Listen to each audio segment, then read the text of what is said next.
systemic racism benefits serial killers, Jeffrey Oh Dahmers yeah, and I forgot Anthony about that. Sowell. Yeah, that was Yeah. the first list.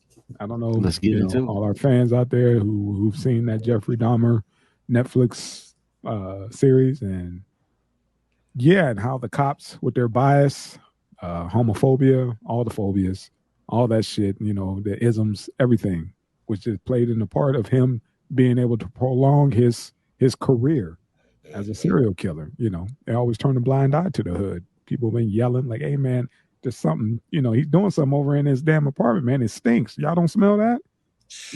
Nothing." Man, let me say something, man. All right, that shit was hard to watch. Like I didn't even finish it. I got past the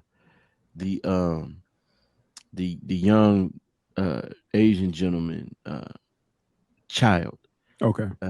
Who he listen, man. The show it's a brilliant show. I get the people being re-traumatized, the families, but at the same time, this is something that needs to be seen. I actually started looking into it, man, and the young boy, he didn't just leave out of there, man. Like they said, he was bleeding from his rear. Because I watched the interview with Nicole, I think her name is Childers. She's the niece of Glenda Cleveland, the woman who was actually kept calling him and calling on his ass. Baby doll Lisa, what y'all think about the fact that one group is trying to give seniors on Social Security and the other is trying to get rid of it completely? Okay, baby, we'll circle back around to that. That's my bad. I added that because I just seen she jumped on. That's okay. sis. Oh, it's all Peace good. to big sis. Yeah, there you go, Corey. Say what's up, Corey. Shout out for tuning in, man. Thank you. Like, share, subscribe, hit the bell. So I was listening to that, and Netflix left out certain shit. One of the things they left out was Homegirl said that because I think they tore the building down. First of all, the Glenda Cleveland didn't even she wasn't his next door neighbor. She lived in the adjacent building. There was another woman that lived next to him saying he was kind, this, that, and the other. And she went, I don't know if the show got into the meat sandwiches, where he was supposedly giving out sandwiches in the neighborhood. And she said, I ate one of them sandwiches. And come to find out that he was over there eating black folks. I'm pretty sure I've eaten part of somebody's body. But going back to the Asian kid, the young lady said, we grabbed him, and we were trying to help him. Here comes Dahmer walking down the street, and he grabs him, putting his arm behind his back, trying to take him in there. She said, finally, the police come. She said they were pleasant, but and he was pleasant when he was talking to them, but when it was us, he said, oh, they just some more lying black bitches. This is what Dahmer said when they was like, hey, man, this is a child. Because she said, I got my auntie who turned out to be Glenda Cleveland. And Dahmer was like, yeah, this is just a lying black bitch. You know what I'm saying? And it goes to show, what they think, because this nigga's a serial killer, but these motherfuckers are cops. But their thoughts are in alignment, because what was the cops saying? Oh, I can't believe you live over here.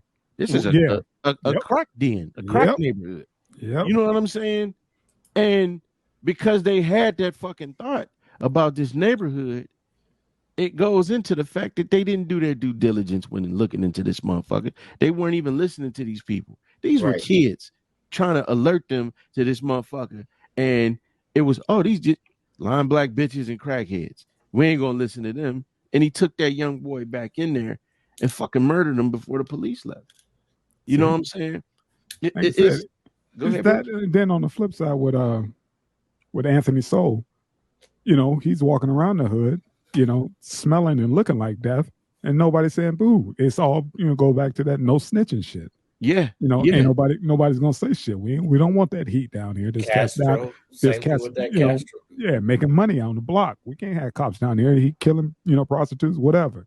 You know what I'm saying? Just make sure he don't, kill too many of the crackheads, because we need them, to keep our shit up. It was just a fucked up situation, man, considering that he was literally taking the bodies upstairs and just, laying them out.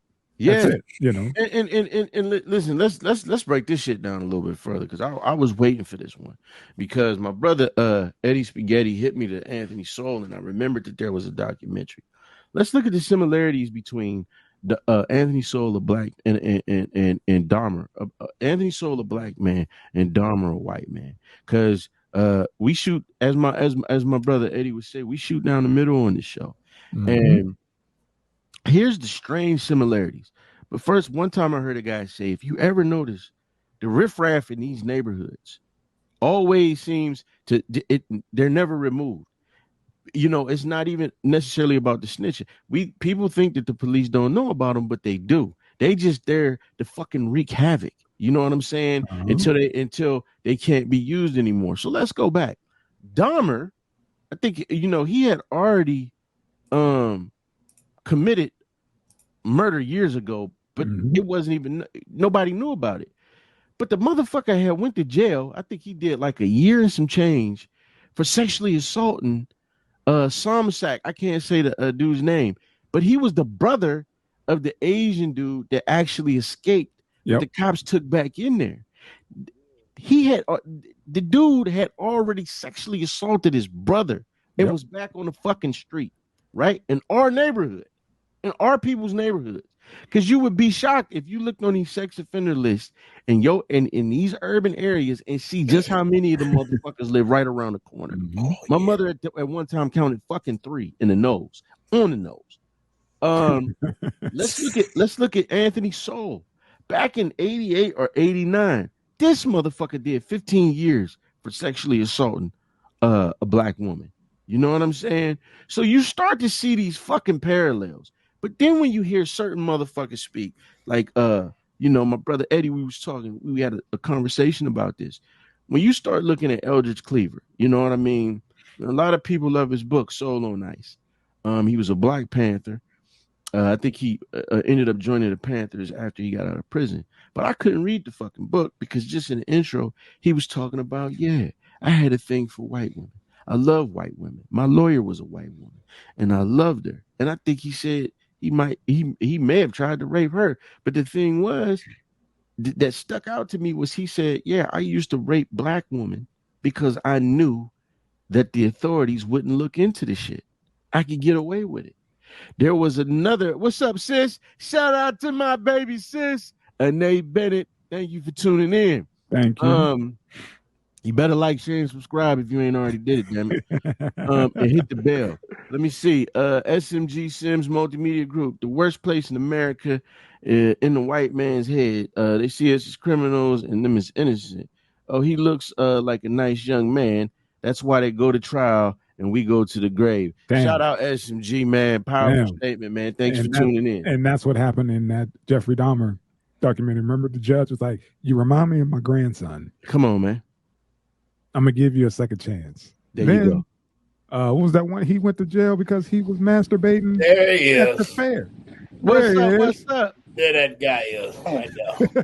What it is? MIA. What's up, man? MIA. Yes, sir. What it is. You're late. That's $50. You're late. Oh, man. How we doing, cousin? My apologies, fellas. It is cold. Man, this airport got me fucked up today. It is. Welcome back. Yeah. Look at him. Frozen. Right. Look at him. Frozen. Literally frozen.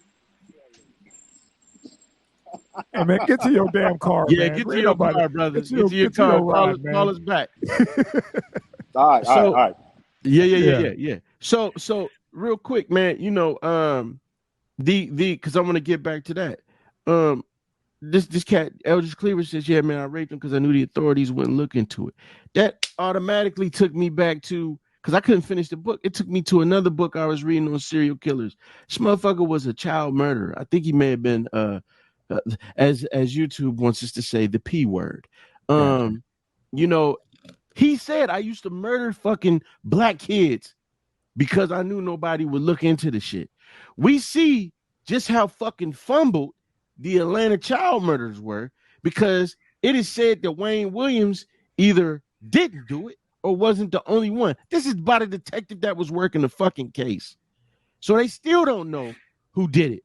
But what they were saying was they had problems with the Klan back then in that area. Now, we let's go to what Brother Eddie said.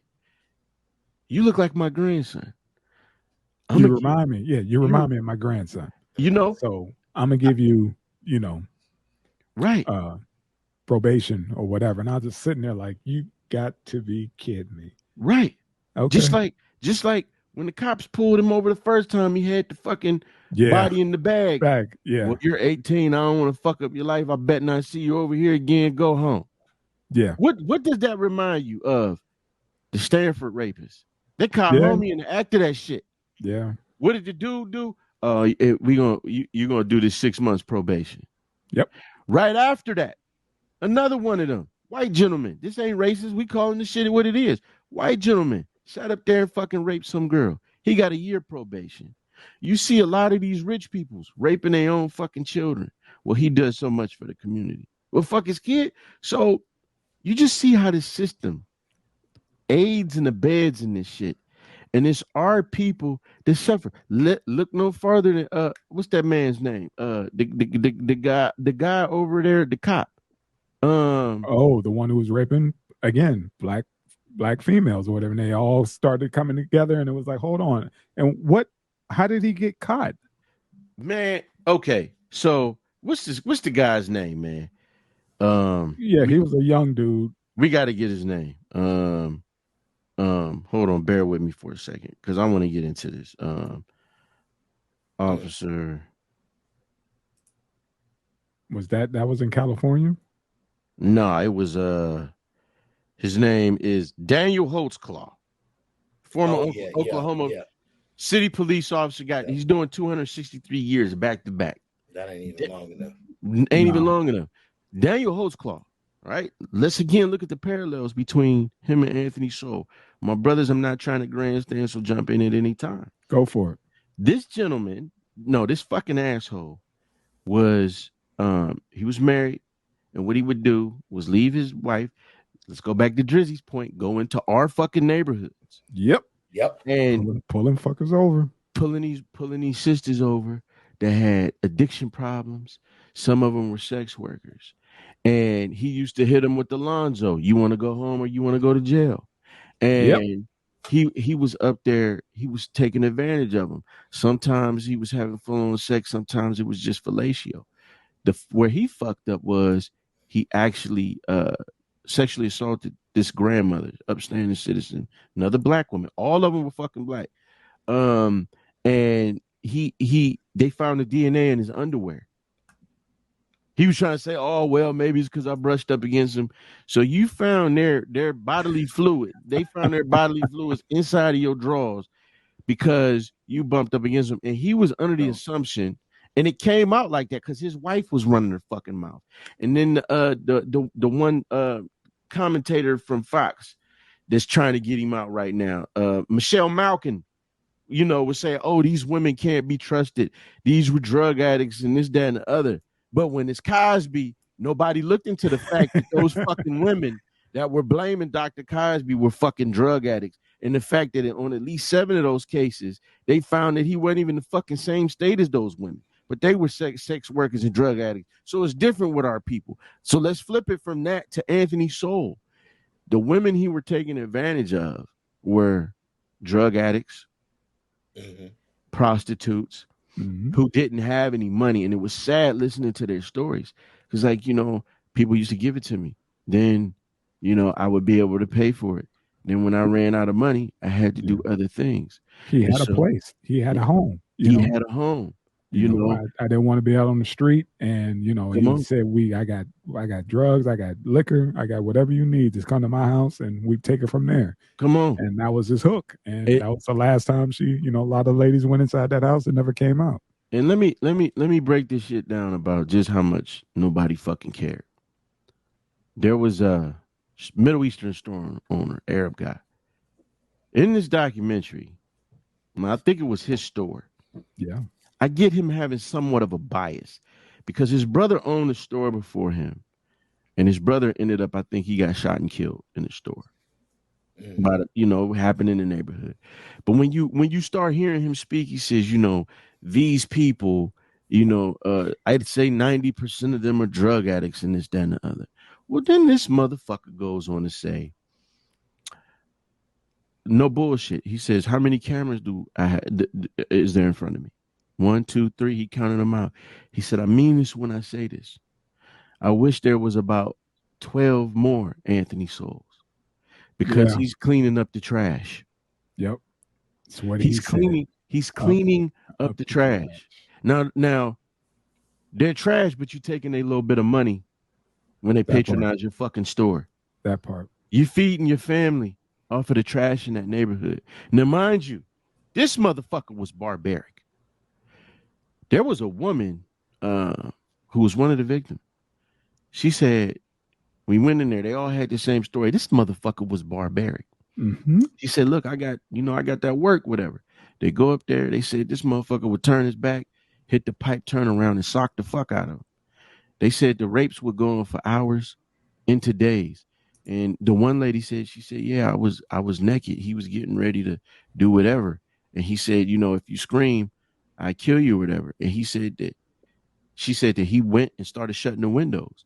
She said it was one window in front of me. And I prayed to God, please don't let me die. Baby doll, butt naked, dove out of that fucking second floor window. And you see him on the security footage. You saw her. I couldn't see her. And when you look close, she's laying there. You see him come around and try and get her. Drag her back. No, that's what he did. He took her to the hospital. And so when she woke up, she said, I need to talk to my husband. She said, the nurse said, ma'am, your husband, he brought you in. She said, that wasn't my husband. Yep. The other young girl, she said, he raped me for hours. I asked him, hey man, can I go to the bathroom? I ended up, mind you, this happened up in Cleveland. This is, Yeah. Said, went to the bathroom. She said, on the way to the bathroom, I looked and I saw in this other room and I saw something pale with his head missing. And she said, all I can do was I had to act normal. I had to act like I didn't see what I saw. Now, she managed to talk her way out of there, but they ended up finding that he had something like 3 bodies upstairs, another 3 downstairs in crawl spaces, and he had another 5, all decomposed, and 5 were buried in the yard. And then you look at the Dahmer shit. You look at the Daniel Holtzclaw thing. You look at the fact that a lot of these cats get away with shit in our neighborhoods. And then you look at who's suffering. I think out of 16 victims, maybe 2 or 3 of them in Dahmer's case weren't black. One was Asian. Okay, the other 2 may have been white. One may have been Hispanic. But look at how our folks that suffer, and how the justice system aids and abets these motherfuckers because they're trash to them. It's a crack neighborhood. Mm-hmm. They're prostitutes. We can't listen. What are you doing? What are you doing down here? What are you doing living down here? The thing that's the trip is if they're the trash and you eating off the trash, don't that make you a bottom feeder? There you go. But he don't look at it that Damn. way. As long as he's on top and long as they come in and he's providing a service for them. Oh, and he looks at it that way. That's why he gets mad when people like Farrakhan tell him what he is, a parasite. Yeah. Come on, man. And what you got? It like I said, man, I totally forgot about that part when he said, I wish there were more of him because he's taking out the trash. I was like, well, if they're gone, so are you. Right. Because you in the epicenter, exactly. You the one that's selling Lucy's. You know what I mean? That's how you feed your kids, doing all the hood shit. But yet you don't want to act like that's not how you butter your bread. Right. That's how they go. That's how they go. And we all knew the motherfuckers. We all had the corner store that we used to go to. Yeah. And some of them was cool. But then some of them would look at us with disdain. But the one constant was you walk into them places, everything that they sell is fucking garbage. Mm-hmm. It's bullshit, not meant for human consumption. Mm-hmm. They got all the cheap liquor, Wild Irish Rose, Mad Dog. You want blunts and all this shit. They got 3 extra and 4 extra large teas and sweater caps to make you look like you ain't shit. Try to find a broccoli crown. Try to find a strawberry. Try to find that up in there. And if you did find the motherfucker, it would be half molded. You know what I'm saying? Mm-hmm. And it goes back to what we said earlier about politics and Drizzy saying how some of our people can't leave that neighborhood. That's all they got. How these people come in and leech off of us. And so it's not just the people that's working and leech off of us. You got these tyrants that come in there. That Dahmer shit, man, when you look into, because I was a kid when this shit happened. Mm-hmm. When you start putting this shit together and you see the parallels, like that's what rung so loud in my head. I was like, man, we got to talk about this. I was like, man, they just keep turning a blind eye, and it doesn't even matter the race, unless you're the victim. You know, the victim is the common denominator, but it doesn't matter what you do in the hood or in the inner city, as long as just those guys, not us, it's those guys. You know, and I was like, dude, it's the killing was definitely really, really foul, but the stuff that protected those killers for so long, because that could have been nipped in the bud. It would have, if it was, a blonde hair, blue eyed, there you go. It would have been a little bit different, but with, Shamika and them, Shamika who? There you go. And look, to your point, what was the cat that had the girls living in the backyard and nobody knew it, and he was fathering kids by the one, I think it was Castro. Nah, who was going to get the Hulu? Yeah, he did it. Okay. That's a dude. No, he did it too. Cleveland. That's another Cleveland dude, right? That was another Cleveland dude, the Puerto Rican boy. Yeah, I'm talking about the older white dude, because the girls, the girls that Castro took, they was Puerto Rican girls, and they were even treated. Oh my God, this horrible thing. And then the brother go in there, and everybody starts shitting on the brother who saved him. But I'm talking about the other white dude. He had the girl in the backyard. He had built this whole shit. She was in there for like 15 something years, 20 years she had been missing, and he fathered 2 children by her. Wife knew the whole shit. When they found her, it was like, oh my God, she's a survivor and all this shit. When it's those sisters, one was like, okay, thanks, sis. My baby sister saying, you talking about Julian Castro, right? Yeah. One of the young girls, you go. One of the young girls was right. It's a different reaction, because when the one girl, it fucked me up on Unseen. When the girl said, I remember coming, I was bleeding, I was half naked, and nobody would help me. In the Anthony Sowell situation, I was fucking bleeding, I was naked, and people laughed at me. Nobody would help me. In the Dahmer shit, those 3 black women, hey man, this is a fucking baby. They took them back in there. But when it's these white, oh my God, they survivors, and we found them, and all of these black girls go missing, and nobody fucking bats an eyelash. One time I wanted to start a little website called Black Girl Lost, just so people from different places that's missing their kids, and it wasn't just going to be for black girls. I would say we could do this for anyone, but they can talk. Hey man, let's trade information. Let's see if we can help each other out on this site. But the problem was, what if you got people in there faking shit and fucking with them? So I didn't know how to do it. It wasn't even about a monetary thing. But then you look, when one of these white girls go missing, it's a fucking nationwide manhunt. So it was just sad. It's just sad, man. It's fucking sad. It's called Amber Alert, not a Leah Alert. Hey, I met a lot of Ambers that nobody was checking for either. I met a lot of Ambers. When I was working in teen behavioral units, right? There's so many child sex trafficking rings in the state of Ohio, and they've been busting 5 at a time, 3 at a time for years. And when I worked in that particular situation, I would warn the girls, because it was always the girls that wanted to escape. The boys would, more so lounge back, play the video games. I'm gonna get through my counseling. My grandmama coming down, my daddy coming. We gonna talk it out. But a lot of the young ladies, man, I'm gonna kick the door open. I'm gonna run, Mr. Drews, and da da da. I'm like, listen, you don't want to do that here. They're like, what you mean? I know which way the freeway is. We're right by it. I said, yep, but you don't know who's gonna try to pick you up. You don't know who's going to snatch you off that freeway berm of the road and take you to the house and chain you or lock you in a bird cage that they used in the Middle Ages, like they find with some of the people I ended up working with in the adult institution.